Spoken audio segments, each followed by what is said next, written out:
கிழக்கு மாகாணத்தின் மட்டக்களப்பு தாண்டவன்வழி புனித காணிக்கை மாதா தேவாலயத்தின் வருடாந்த திருவிழா கொடியேற்றத்துடன் ஆரம்பமாகியுள்ளது. ஆலய பங்குத்தந்தை ஜூலியன் பிரான்சிஸ் தலைமையில் விசேட ஜெபமாலை வழிபாடு நடைபெற்று திருவுருவம் ஊர்வலமாக எடுத்துவரப்பட்டு வழிபாடுகள் இடம்பெற்றன. அதன் பின்னர் கொடியேற்றம் இடம்பெற்றதோடு தேவாலயத்தில் விசேட திருப்பலி பூஜையும் நடைபெற்றது. தேவாலயத்தில் மாதா மற்றும் ஜோசப் வாஸ் ஆகியோருக்கு அமைக்கப்பட்டுள்ள பீடங்களும் திறந்து வைக்கப்பட்டது. பெரும் எண்ணிக்கையிலான பக்தர்கள் நிகழ்வில் பங்கேற்றனர்.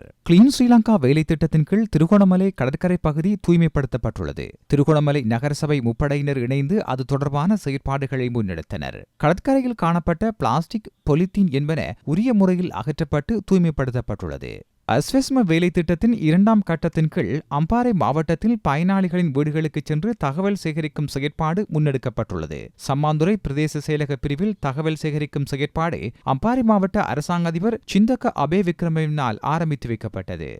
அரசாங்கத்தின் கிளீன் ஸ்ரீலங்கா வேலை திட்டத்திற்கு அமைவாக காத்தான்குடி கடற்கரை பகுதி கிழக்கு மாகாண சிரேஷ்ட பிரதி பொலிஸ்மா அதிபர் அஜித் ரோஹனவின் வழிகாட்டலில் தூய்மைப்படுத்தப்பட்டது. அதிக அளவில் சுற்றுலா பயணிகள் கிழக்கு மாகாணத்திற்கு வருகை தரும் நிலையில் காத்தான்குடி போலீஸ் நிலையம், காத்தான்குடி நகரசபையினருடன் இணைந்து தூய்மைப்படுத்தும் வேலை திட்டத்தை முன்னெடுத்தனர்.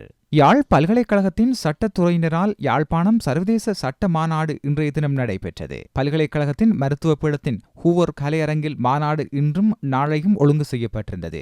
மாற்றத்திற்கான கருவியாக சட்டம் எனும் சட்டம் சாரப்பட செயற்படல் நிலை மாற்றம் நிலை திருப்பு தொனிப்பொருளில் இம்மாநாடு இடம்பெறுகிறது.